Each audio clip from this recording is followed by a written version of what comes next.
Здравейте от мен, Георги MyLab. Сега ще ви покажа какво означава всеки един бутон от контролния панел на детектора GoFind 66, а също така какво значи всеки елемент от менюто, всеки символ от дисплея на детектора. Първо стартирам апарата, да е включен и чакам малко, тръгва. Сега, какви контролни панели имаме?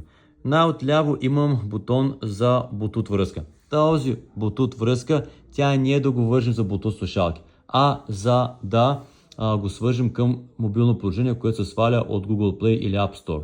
Същия дисплей, който е тук, да се вижда на телефона. Реално по-скоро ще хаби само батерията. Отдясно имаме бутон за подсветка. Ето, изключено, включено. Това е.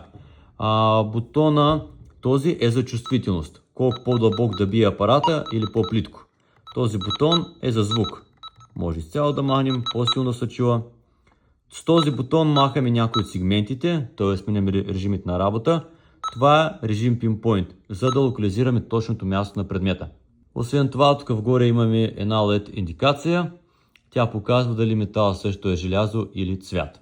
На дисплея имаме следните символите, значат следното нещо. Тук символ за чувствителност, показва какво ниво на чувствителността. Тук за звук, тук ниво на батерията. Тук 1, 2, 3, 4 символа, както и при предходните модели на GoFind серията. Тези картинки, които са тук, са само чисто илюстративна цел. Тук, ако има пръстенче, няма да хваща само пръстен. Тук, ако има монетка, няма да хваща само монетка. Правилото е следното. Сегмента първия отговаря за железни предмети.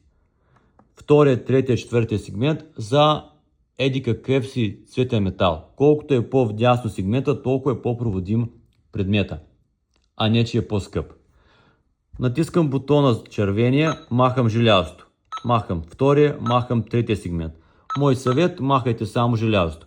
Къвто и да е сегмент в бело, втория, третия, четвъртия да мига, по-добре да го купаете. Ако е вързан вектора по Bluetooth към приложението, което сте го свалили, ще изписва символ Bluetooth тук. Ако включена подсветката, тук ще има този символ. Ако е режим Pinpoint, се показва този символ на екрана.